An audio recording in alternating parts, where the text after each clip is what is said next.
So in terms of Women's Forum Australia, have you found yourself, so you mentioned that there was a kind of coalition of different groups who are pushing back against this. So some of them are left-wing feminists, some are I guess conservatives. Like, talk a bit about the sort of the coalitions in Australia, and whether there are internal tensions as well in the same way that there are in other countries. Yeah, so in relation to sort of probably the gender ideology issue is the one which has really kind of brought people together the most in relation to all the issues that sort of I've dealt with at Women's Forum Australia. And it's sort of, I guess we're probably the main, I would say we're the main national organisation working on this issue when it comes to, women's rights and safety. Then there are kind of like, other sort of state-based organisations, like you've got the Feminist Legal Clinic in New South Wales, you've got Fair Play for Women in Queensland.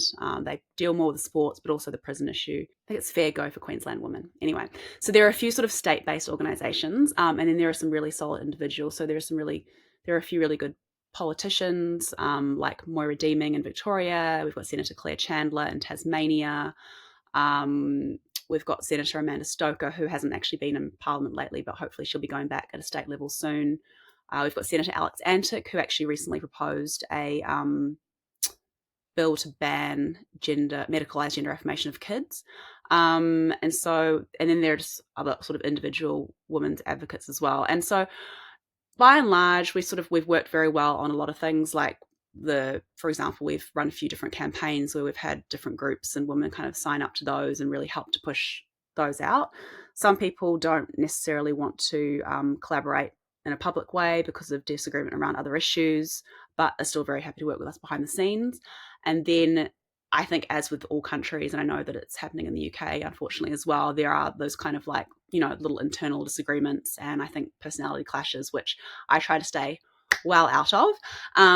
But yeah, look, it's unfortunate, and it's particularly unfortunate because obviously we've got enough sort of to battle outside ourselves in terms of the culture and the media and the government on these issues. So it's a shame when there's those kind of internal conflicts happening as well. But by and large, from my experience, I've had a fantastic experience working with women from across the political and ideological spectrum. It's actually been probably one of the greatest joys of my job. Like, obviously the gender ideology stuff in particular is incredibly dark, particularly when it comes to, male rapists being housed in women's prisons, or children as young as 15 or even younger having their breast chopped off because of a lie they've been sold that they can actually change sex. So there are some really dark things happening, but actually being able to work with these women across the board, even though we might disagree on other things, has, I think, been really, really positive and really encouraging. Has there been any equivalent to the sort of the Mumsnet juggernaut in Australia? I think Mumsnet, the I'm sure everyone knows, but the parenting platform in the UK, where there has been so much grassroots organising around trans in particular, has been so important. And there's no Mumsnet in America, as far as I'm aware, which I think is probably one of the reasons why Turfing USA has been a bit slow to get going. Are there similar kind of grassroots movements online? I don't think we have an equivalent to Mumsnet. It's interesting. A lot of people have mentioned Mumsnet while they've been in the UK, and it seems like they're just doing incredible work, as you say, at the grassroots level. We definitely have little groups popping up locally, but nothing as, I think, as big or as coordinated as that group. The other thing about Australia is because our laws are so advanced, people are legitimately scared to actually speak out on these things and to kind of coordinate in a really public way. So a lot of the groups, particularly with parents, are actually kind of more underground. Like, I know a lot of underground groups who are kind of coordinating together to try to basically protect their children. But because the laws are so advanced, it makes things difficult. Like, there are a lot of women, for example, in Australia at the moment who are facing, legal reprisals for speaking out about sex-based rights, or for saying that, trans women are men, or whatever it is, because of the state of the law here. Whereas I think maybe it's not quite as bad in the UK yet. So yeah, we definitely could do with a lot more coordination, a lot more groups. But I guess because of the way the culture is and the law is, it's there are a few more challenges in that area.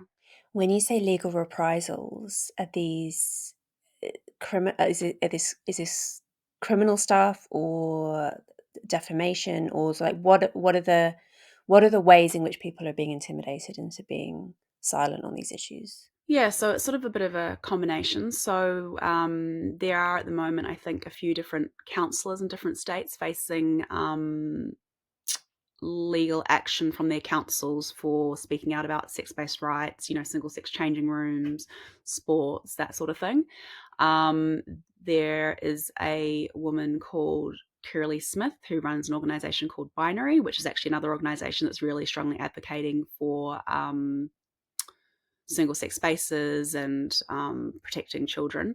So she is facing, I think, two vilification claims and two apprehended violence orders for basically for talking about a trans identified male who's been playing in women's sports in Australia. I think it might be a soccer player, a football player. And so just for basically saying that he's a male and saying his name, which I think was already public knowledge anyway, she's had these various orders being placed against her.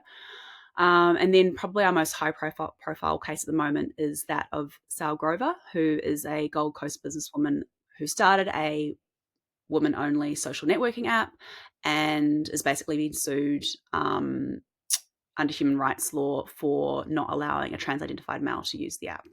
Wow.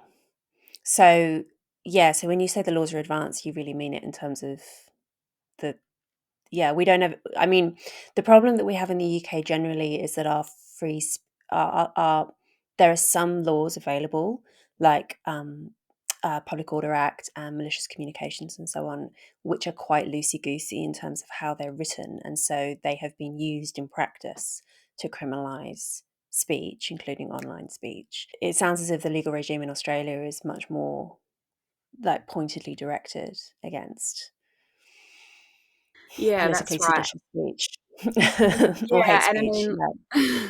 yeah, and look, and I think the laws around hate speech in particular are going to get worse as well. The tricky thing in Australia is that gender identity is a protected attribute under our Sex Discrimination Act. That was changed in 2013, and the definitions of man and woman were removed from that piece of legislation. And so there's a sort of conflict in law at the moment between sex and gender identity and sort of which one wins out. And at the moment, it seems to be that gender identity is winning out every single time. And so we're hoping that Sal's case will change that. So that will be heard sometime in the first half of next year. And we're hoping that it will resolve that conflict in favour of sex-based rights. But I guess, we'll see what happens there. I guess one of the things that's, I mean, because this is an interesting debate, right? Which comes first, um, cultural politics, and particularly law? And I guess Australia is possibly a really great example of the fact that actually, when you have this kind of swift legal change that you've spoken about, which we don't really have in the UK, I don't think that's necessarily. You've very kindly said it's because we have more respect for the law. I think it's probably just that we have a slower and more incompetent system. But one of the advantages, I guess, of having a slower system is, yeah, it seems as if, I mean, as you said, most people are not in favor of this. You poll the general public, and to the extent that they know about this, they think it's bad and crazy. Overwhelmingly, all of these legal changes and everything downstream from that has come from activist pressure, really. And it is a really good example of the fact that actually these laws are very important. And if you introduce whatever kind of hate speech legislation that basically doesn't permit legitimate criticism of a political movement, then you've nailed it. I mean, yeah, that causes enormous problems for anyone who opposes you. Yeah, we're really lucky in Australia that there are like some incredibly brave women and men who, despite the ramifications, whether they be legal, economic, or social, are still willing to actually stand up and speak out. Another really good example is Gillian Spencer, who is actually pivotal at the moment. So she's a child psychiatrist from Queensland, the hospital in Queensland, and she has been suspended for basically questioning puberty blockers and the sort of assessment that's currently taking place. And I think, yeah, she's incredible. She knew that her job would be at stake. She's proven right. She was actually one of the people on the 7 News Spotlight documentary who spoke out on that as well. But as a result of her speaking out, other people have apparently also come forward to sort of raise concerns as well. And my understanding is that there is now actually going to be an inquiry done in Queensland. I don't think it's started yet or it's been confirmed yet, but they're definitely talking about it. And so, yeah, so we are a lot further down the track in terms of the kinds of legal consequences. But luckily, we do have some, really good, brave people who are speaking out. But yeah, it makes it hard for the ordinary person because not everyone is willing to or in a position to put their job at stake or um, their reputation or whatever it is. So yeah. One of the interesting things you see if you look in the polling, I know this is true for the UK and America, and I bet it's true for Australia and New Zealand as well, is that as people have become more aware of trans activism in particular, they have come to dislike it more.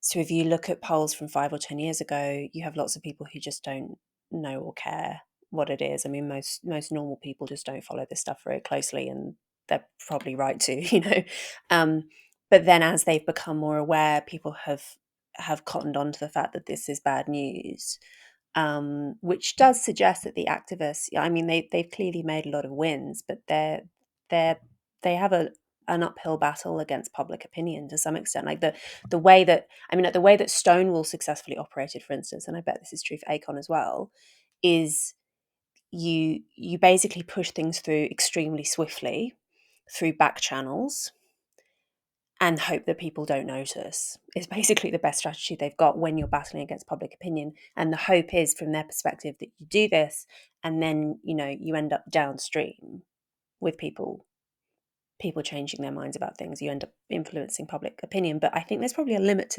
to how much you can do that. I think the public will go along with a lot, but they won't go along with everything.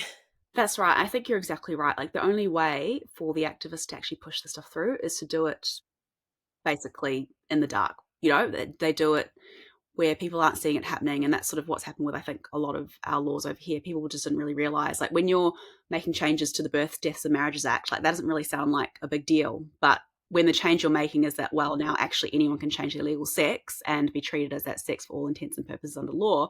Well, if people really knew that, then yeah, obviously they have a bit of a different opinion. So yeah, I think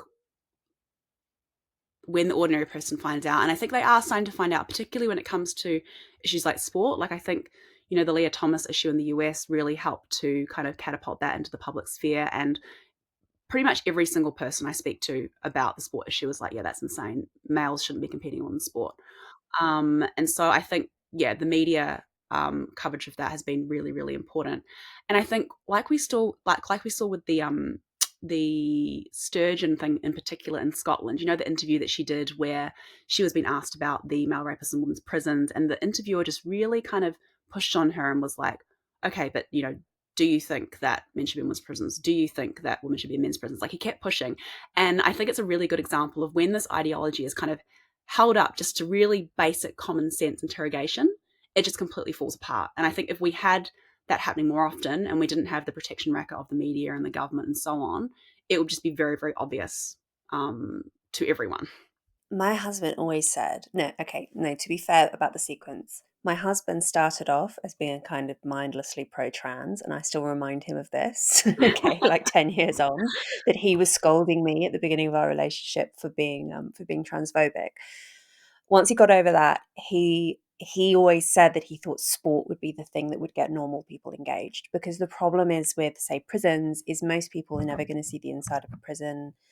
There are a very small number of female prisoners, who are the people who are primarily affected by this policy change. And I think the expression that Helen Joyce uses is that prisons are a black box. Like, you basically, most people don't really know what goes on inside them, and they don't think about them very much. So even though people involved in activism and whatever are going to be very agitated about it, it's not going to grab headlines in the same way.